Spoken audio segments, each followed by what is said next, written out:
Well, thank you guys for joining us. This is For Good Community, our podcast. I'm with Casmè, sitting here in New Orleans. So yes, I am mobile. I have been in New Orleans for a whole week, and we are at the Kids for Good Center in New Orleans, Louisiana. Yes. And Casmè is not only on our board, but she is also the facilitator, runs this center down in New Orleans, and some call her the daughter of New Orleans because she was actually on The Voice. But she's got an incredible story. She has such a background of generosity and giving. She is one of 8 children. But anyways, Casmè, give us a little background about kind of who you are and kind of a little bit of your story of why be involved with us.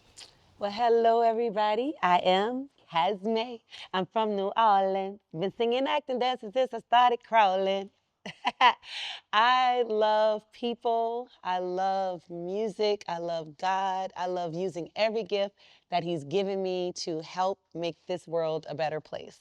I am the eldest of 8 children. My parents have been married 45 years, so I do believe I am a love child. I was raised in love, and my parents taught us how to love ourselves, but also to love and take care of everyone around us. Me being the oldest, that was automatically a responsibility and accountability that I was born into. Yeah. So I didn't get to just do whatever I wanted because I knew my siblings were watching me. So from a young age, I had some pressure on me, okay, to be good and to do good. So that's why it's perfect that I'm here at Kids for Good. We'll get there later. But raised in a house with a lot of community outreach. My parents both love people. My father, he did a lot of homeless outreach. We would go out, he would fill up his truck bed with food from Sunbeam, which was like a bread company. But he would fill up his truck bed with donuts and different types of breads and sweet treats. And we would go into the projects. Projects are like these big, huge apartment complex, but for like underprivileged people, at risk, some call it.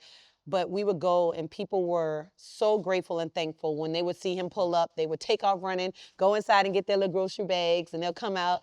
And my dad would just let them get whatever they want off the back of the truck. Like a free swan. Like a free, a free situation. And, I remember just the gratitude of so many people's faces. They would look forward to us coming like once a month to do that.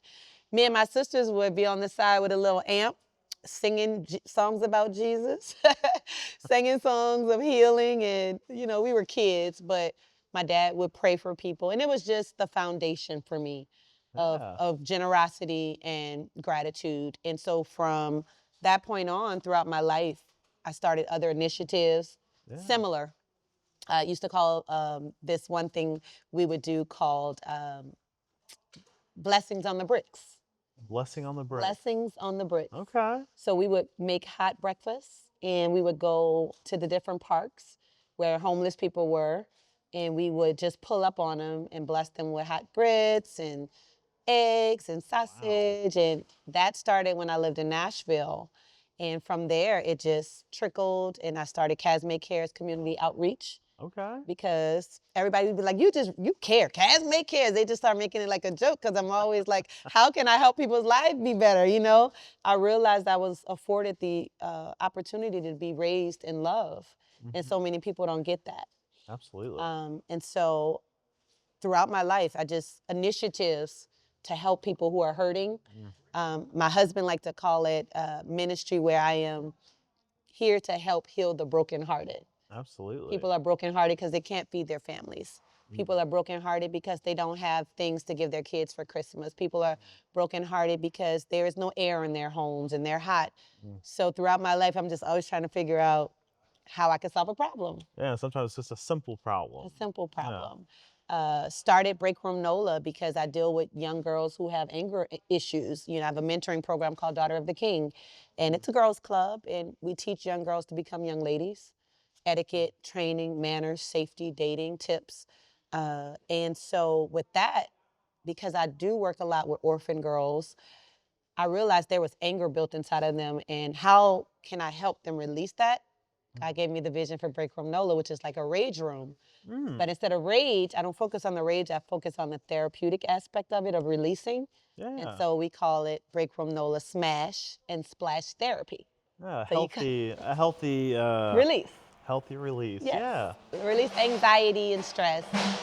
And so that's just a couple of the things that, have been founded and started just so I could help the people around me live better lives. And that's what my focus is. Yeah. It's a lot of diversity in what you do, which I think is why I think we've connected you with the mission of Kids for Good and this building of why, teaching kids young to give. Yes. And and what I guess we've been in New Orleans for over a year. Yes. So our biggest thing is, with anything we do is making sure it's one thing to give someone a free ham sandwich, Yes. but can they eventually make their own sandwich? Absolutely. And then make the sandwich for somebody else? Absolutely. So what have you seen in the New Orleans area? Do you feel this is making a tangible change?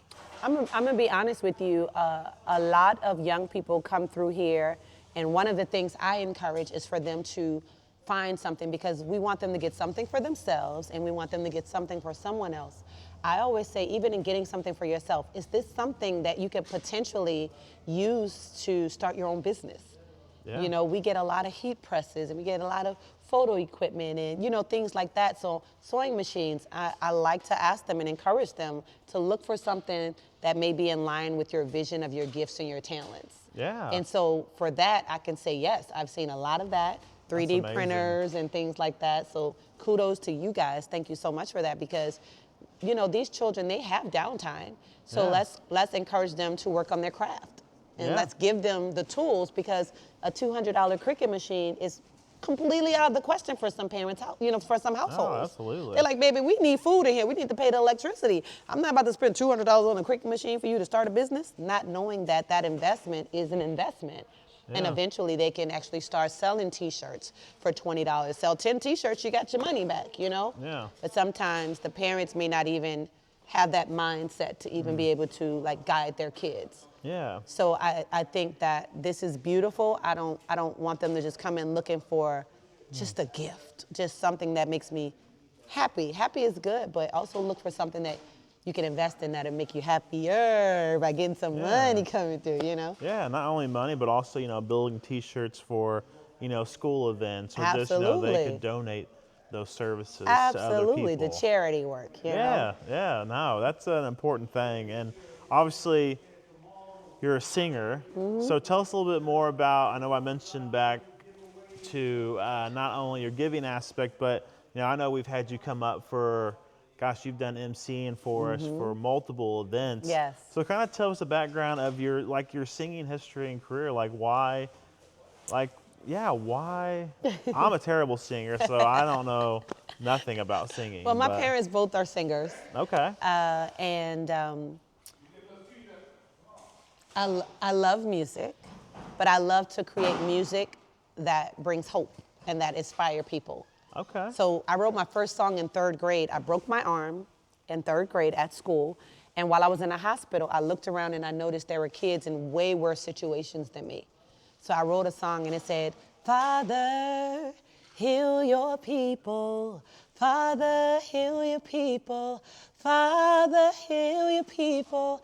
Father, heal your people. And then I looked at a little girl and I said, someone has a broken arm. And then I looked at someone else and said, someone has lost a loved one. Father, heal your people. So in 3rd grade, I wrote that song because my heart was thinking about everybody around me. I just had a broken arm, but someone just passed or someone is, situation is way worse, brain tumors and. Having a piece of optimism and knowing that, sometimes the grass isn't always greener on the other side. Absolutely. And to be grateful in whatever situation you're in because someone is always worse off than you. Oh, And so absolutely. I have always written music like that. I felt like it was important if people are going to take time to listen to something that I'm saying, I want it to be something that can make an impact. I call myself a hope dealer. Hope dealer. Hope dealer. I'm a hope dealer all day, every day. But I've been on The Voice, Team John Legend. That was one of the highlights of my music career. I've worked with Tyler Perry. Cool. I had a chance to do Christmas caroling on a Tyler Perry show, Meet the Browns. Okay. I've had a chance to travel and do some theater plays and sing and do that. I'm 45 years old, but I feel like I've done so much, with my career. I've had a chance to sing at over 500 weddings. Wow. I've been a wedding singer and a corporate band singer. I did that for like 15 years. Jeez. So dancing, high energy shows, bringing the party to people's special days. I've done that a lot. Wow. Done Jazz 500. Fest. Yeah. Wow. Jeez, I can't imagine. 500. This is only, I think, podcast episode 8, Tim. Oof. Imagine doing 500. Yeah. Wow. Yeah. So yeah, that's incredible. No, and what a testament to, like even with, like going to The Voice, which is a huge success, and a Tyler Perry show. Yeah. Like you still kept your roots. Absolutely. You still kept. You're still volunteering. You're still. You're working with us, a nonprofit, Yeah. and getting active in the community. Like I think that is a testament to who you are. Like, because a lot of people would take that and be like, "Oh, I'm too good for that now." But you've taken that and used that platform to really enrich the lives of others. Absolutely. And, for me, this brings me joy. I've had a chance to travel the world singing backgrounds for a lot of celebrities. And some people look at me as a celebrity. I look at myself as just a vessel, and I feel like God gave me the gift, but the gift is really to connect with people. That's one of my biggest gifts, to love on people and to encourage people. Somebody, this guy once told me, he was like, I'm gonna just hire you as my SCB. I said, what is that, a SCB? He said, my self-esteem builder.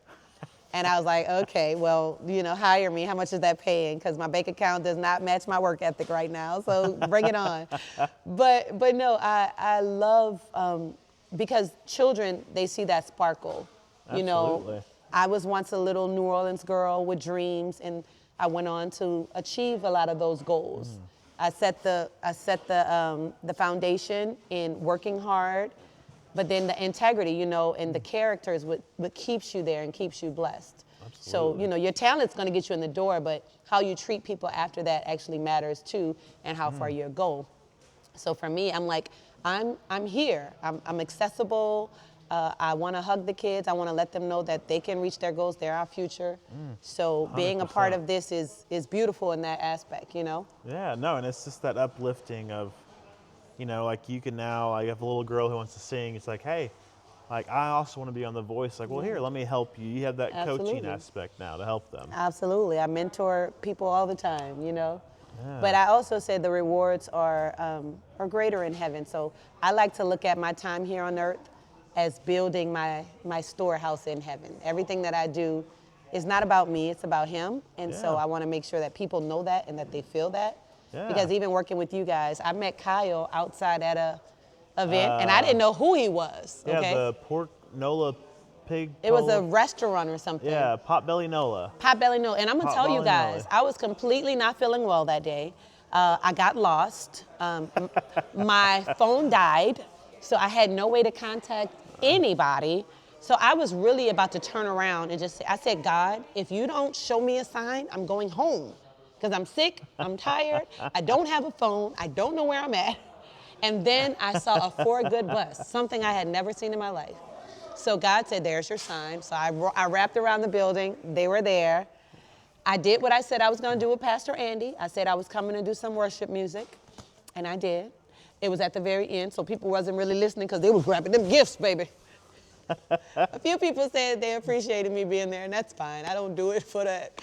But I did have a chance to talk to Kyle and share a little bit of my background and what I've done with youth and homeless and, the whole outreach scope. And then he said, let me introduce you to my buddy. I didn't know who they were. I didn't know what they were doing. I didn't know where they were this big deal. They're a big deal, guys. Okay, they're a big deal. But, No. And that's why it's important to talk to people. And it's also important not to prejudge anybody. Absolutely. Because I could have been stuck up and like, who's this guy with a camera? Like, I did have a camera that day. Now we got Tim filming, but at the time, yeah, I was the... He's not just a photographer. He's not just a videographer. Like, that's why you treat everybody with kindness and love. This is the boss. He's the boss, okay? Oh. He writes checks. He does. He tells people where to go and what to do. I mean, he writes the checks with the money that the people give him, man. Yep. It's an important position, okay? So saying all that to say, you know, it's important that we are just kind all across the board. And now we're here. They had a chance to go back home and fact checked everything I said and was like, okay, it lines up. She's not a liar. She's telling the truth. All the things she said she did. Now, how about opening up a center in New Orleans for kids? I said, I didn't ask no questions, y'all. I was like, let's go. Yeah, no, and that's something that is true. We did fact check because because when people search, like I was on The Voice, it's like, okay, how many people are actually on The Voice? And we looked it up, like, oh my gosh, she is actually on The Voice. So if you guys look her up, she is on The Voice. And she is exactly who she says she is, and which has been, been a pleasure working with you. Yeah, I love it. Very active in the community. You know, she serves the kids here. She goes above and beyond. She helped the kids get the scholarship Gift for Good here. And I guess just to wrap things up, do you have any final remarks you'd want to say about either your music, the NOLA Kids Center here, anything you want to kind of promote? Yeah, so one thing that I would love to do moving forward in 2026 is partnering with more youth organizations. I would love for our volunteers to come in, you know, these young basketball teams, football teams, dance teams, come here and volunteer with us for an hour and be a part of what we're doing to make children smile and spread that generosity. But I would love to have more volunteers with youth. And so you guys will be giving back. You can come get community service hours. You can learn, you know, how Kids for Good is making an impact in your community. But then also we want to bless you because this is for you. Absolutely. So I would love to be able to expand our volunteer list to young people, to youth. So, you know, wide open. Yeah, no, and guys, take that and run with it. Yeah. Come volunteer, and also it's a way for us to help you. The more kids that come here, the more kids that get served, the more kids that learn generosity. That's what it's about. It's about you guys. And Casmè is a great personality. She's got a great heart, and she can help you. You know, if you have any singers, musicians out there, you know, if she can't help you, she knows someone. Absolutely. My gosh, she learned from John Legend. I'm surrounded by amazing people. You know, here in the city of New Orleans, there's so many phenomenal people who are doing great things. I just also want my city to less I, more or less we, like, let's get together. It doesn't matter whose name is on the banner. What matters is when the kids come in here, they feel the love and the warmth from the community working together. Absolutely. So I'm grateful and thankful for you guys, you know, trusting me. Well, thank with you this for baby. taking it on. I mean, it's not easy. It's a lot of work. Let me tell you, my back is in a brace because we be moving boxes. I need men too, by the way. That's why I say football teams, basketball teams, because it's me and little frail ladies. It's a labor of love. But the end result is, you know, seeing those, and I get messages all the time from parents who are just grateful, you know, who needed things, needed furniture. It makes it work. That's why we keep going. Yeah. Well, thank you, Casmè. Thank you guys for watching. Please subscribe. Please look at our channel, like our channel, follow our channel. We'll also try to leave a description of Casmè's music on there as well as her programs. But yeah, thank you guys for watching and look out for the next episode. God bless. See ya. Nice job, Casmè.